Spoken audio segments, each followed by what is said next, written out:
Okay, cool. What's happening? It's Miles the DJ with Josh and Sarah from Phantogram. Hello. Cheers. How are you? Welcome. Good, how are you? We're good. Welcome to First Avenue. Not your first time here, correct? No, this is our Fourth time selling it out, right? Yeah. Yeah. You're a popular band. Things are going well. I feel blessed.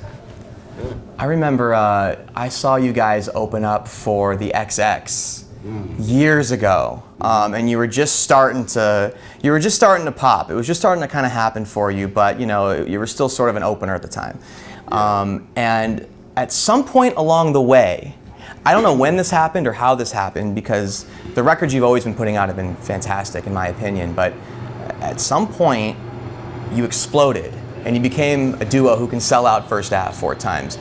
For you, when was that? Was there a song? Was there a show? Was there a festival appearance that kind of solidified you as, oh, we're like a really popular band now that's going to be around for a long time? Sometimes it doesn't even feel like you forget the growth, because I think it's been really natural the way we've done everything. We've toured for years, ever since we started. So that tour with the XX, we were just a young band, and I think it was just a natural growth, you know. We played for 5 people a night, to 50, to 500, to in the thousands, and you know, hopefully it'll just keep on going. You mentioned you've kind of been touring and playing shows since you've been releasing music. I think your first release was 07, I want to say, like the first EP maybe? 2000. That was the first full length, but like singles and whatnot. I mean, we started making music in 2007, 2008. I think we probably started giving away. We used to make these homemade CD packages with Mouthful of Diamonds and Running from the Cops on them, and just hand them out on the streets. So that was probably 2009, 2008, 2009. it seems like ever since, whether it's a full-length album, a collaboration, a single, a live session, you've released something every year for the most part. Yeah, we try to. Yeah. Do you ever get to sleep in your own bed? Does that ever happen? No. Sometimes. Sometimes, yeah. Yeah, I mean, not really. The bus is our home. You know, we're just used to it. Is that something you think about when you're on tour? Like, you know, when a tour's sort of winding down, like, oh, I get to sleep in my own bed, and you're in Brooklyn now, right? Well, Sarah's half Brooklyn, half LA. I'm in LA right now. Oh, you are? Okay, cool. Yeah, but the weird thing is when we finish tour, I usually I start texting everybody and being like, man, I miss tour. I miss you guys. I get this real lonely feeling. Yeah. When we don't really. It's hard to adjust to normal life again, you know. 3 is the new record. It's been getting great reviews, great reception. It sounds great on the air. You know, I'm really happy to have new music from you guys to play on Go 96.3. It was produced by Ricky Reed, who's a very cool Bay Area producer. He's been doing it for a while, making records with anyone from Jason Derulo to 21 Pilots, CeeLo Green. How did you guys link up, and what was that collaboration like on this record? Oh, sorry, do you want to talk? We're very loose here, Go Radio. It's all good. We're backstage at Totally First Ave, you know, we're just hanging out. I'm a mic hog. It's okay. We were suggested by some people, management and whatever, just to meet up with different co-producers, and we took a real shine to him, and I like his work ethic a lot. He's we'd go and we'd just work all day, no messing around, just normal business hours too, which I thought was kind of an interesting way to make a record, because before then, God knows how we would make records. It'd be up until 4 in the morning, or all night. So, and he's just a really cool guy. He's got a good ear. He has a lot of sweet gear to work with. So, I mean, some musicians, they do that. They treat it.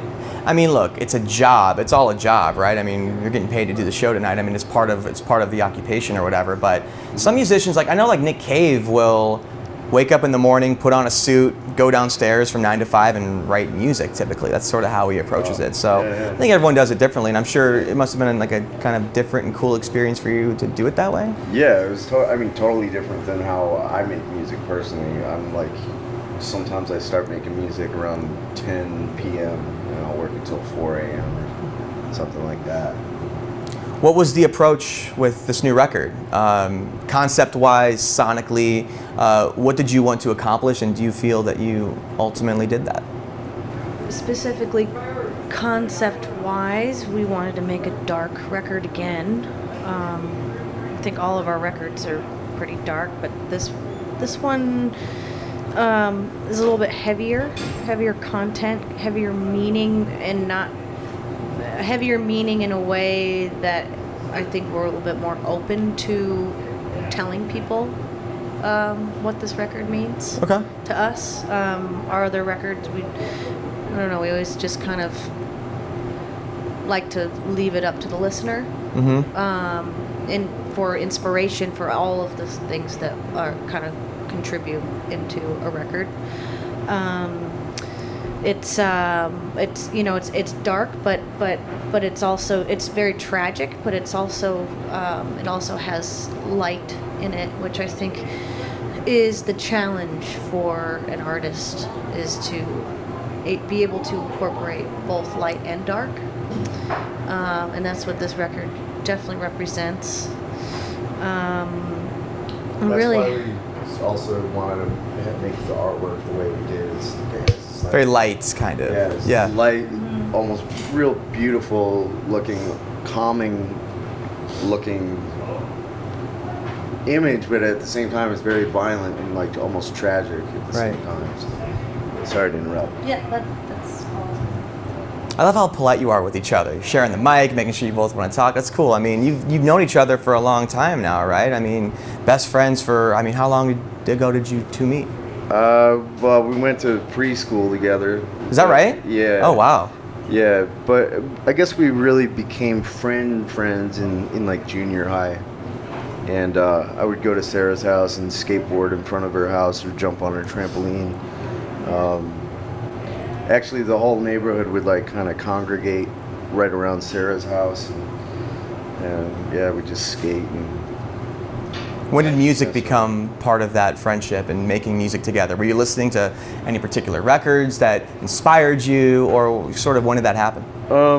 making music together kind of started really late in our relationship.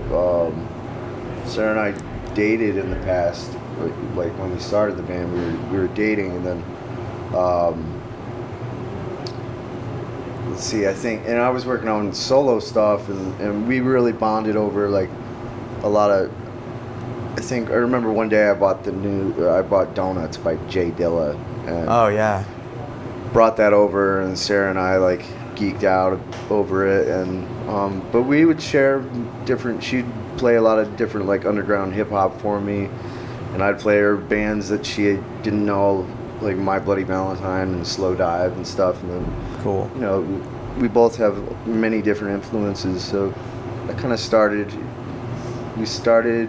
I don't know. I was working on my own stuff, and I asked her to sing on it, and I knew she was a good pianist as well. And I guess we wrote Mouthful of Diamonds or something. It's interesting you mentioned Jay Dilla. Many bands I talked to. Recently, an interview with Louis Del Mar, John Bellion. I have my Twitter photo, like the background photo is me at Amoeba in Hollywood holding up donuts. Like Nice. It's just like a very Yeah. influential record. What was it Yeah. about that record that resonated with you? I mean, that was around. Like I had heard some Stones Throw stuff before, and I was into like Madlib and the Quasimodo projects Yeah. that he did and stuff. But it's just like there was something really, really special about Donuts when I first heard it, and it's just I like just how loose and nothing's very. I don't know, and they're like it's like a series of vignettes almost. And I don't know. What do I read what do that- you think of Donuts? I love donuts. Real Donuts, the album Donut. You have donuts over there as well. Made us Yeah. a donut. Oh, that's right. Yeah, that's what First Ab does. You know. Do you have a star yet here? No. No, like what the heck? We should get on How many that. times you gotta sell it out to before you get a star? I don't know, man, but I saw an empty star available right above Nirvana. Is that right? That'd be a good spot for it, you know? I don't think there's any near the Prince star anymore. I think Bob Mould kind of took that spot, but Yeah. maybe one day. I imagine Prince was a big influence for you too, right? I mean, you're musicians, you're Yeah. human. Prince was amazing, right? I mean, For you're in Sarah, a. definitely. Is that right? I didn't really. I grew know up on Prince. Prince. I grew up on Prince. My parents had obsession. My mom did at least, and Purple Rain. So I grew up idolizing Prince. He was like my first person I looked up to, I think, in the music realm. Sure. So what are you feeling tonight? Like playing the home of Purple Rain this evening? And, Great. I yeah. love playing this place. Yeah. I always channel Prince. Yeah, for sure. And Minneapolis. Minneapolis are fans. awesome. Yeah, our It's fun fan. to play in this city. People They're just solid. It's a great market, and it's also, you're playing on a Sunday on a week where the Vikings are not playing. It's a bye week. And usually on Sundays when the Vikings are playing, the city just shuts down to watch football. So I think the crowd tonight's going to be especially into it. So you got that going for you, Yeah. which is nice. That's cool. Is sports a thing you guys follow or pay attention to at all, being from New York?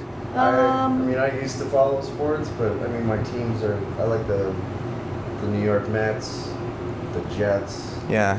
and the Islanders, Okay. and the Knicks. I grew up on the Knicks, but I'll support like the Knicks or even the Brooklyn Nets. But I just don't have time to follow anything anymore. You know? You're making music, it seems like Yeah. every couple months or something coming out, right? Yeah. Yeah. Pretty much. So I mean, I guess as much as I look at like Instagram or whatever, I could probably follow some sports, but Yeah. I just Yeah. I don't know.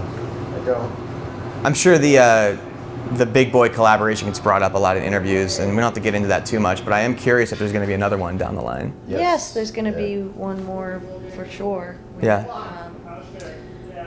We have to do Phantogram first, but after the cycle for the record, yeah, we're going to get back into the studio with the big. What's the, I saw you perform at Outside Lands a few months back in San Francisco Yeah. with Big Boy. It seems like you can go back and forth very easily. Like you can be on tour and then, oh, we're both playing a festival, we'll play together. What's the biggest difference between playing with him, playing by yourselves, and the audience reaction that you've seen? I think the big difference is for us, since we take Phantogram very serious, Mm-hmm. and not that we don't take Big Rams very serious, but it's the mood in general is more just lighthearted and fun. We wanted to do the project for fun in the first place. I mean, we didn't really Yeah. have any plans or intentions for it to kind of blow up, and we played a bunch of festivals, which is awesome, but we just wanted to make something different and also just get together with one of our best friends and make a record together. And that kind of energy just left things light and awesome and no stress and like, I don't know, and not that Phantogram is full stress, but it's heavy. It's your baby. It's Like heavy. it's, yeah. It's heavy content and it's very emotional. Right. And so that's why it was great, because we just kind of like got to take a break from that. Be like, Sure. hey, let's go Yeah. do the strip clubs with Big Boy and And- go play a show. And every You show know? just felt like a party almost. Yeah, it was just fun. I know. I don't know if you two played. I don't think you played together because Outkast headlined. But Life is Beautiful a couple years ago, you performed, which was a very cool set. And I remember seeing Big Boy afterwards in the casinos. I think at the Wynn, just kind of hanging out with his crew on the craps table and stuff. I was so. there Were you with with him. them? Oh, were you? Oh, cool. That's funny. Yeah. I was there not the night, not the night Outkast played, but maybe the night we played. But we all went to the Wynn. Yeah. That's funny. Yeah, I totally saw you guys. I wasn't stalking you or anything, but I saw you. I noticed. Yeah, that was a good time. Favorite festival to play? You played all of them pretty much at this point, right? Hangout Fest. Played all the U.S. festivals. Hangout Fest is my favorite. Cool. Yeah. Hang Yeah, out. it's awesome. I like Hangout Fest is pretty sweet. It's right on Hangout the Fest is beach. the best. Mhm. Where is that again? It's in Alabama on the shore. Alabama, Oh, okay. yeah, right on the Gulf Gulf. Coast. Epic. I don't know. Every festival's a little different. Bonnaroo is a lot of fun. I like that one Yeah. too. Where does, you know, a lot of times when I talk to bands and I ask them about Minneapolis and experiences here, this venue gets brought up almost first. Where does, it seems like it's one of the top 5 venues for bands to play. I'm putting words in your mouth right now, but I imagine it's pretty high up there, right? I mean, tell me about the history playing this venue. Your opener's going to go on right now, so we'll close. Yeah, all right. Phantogram. That's Thank you. Josh. That's Sarah. They make music. It's very good. We're going to go watch a show now. Thank you.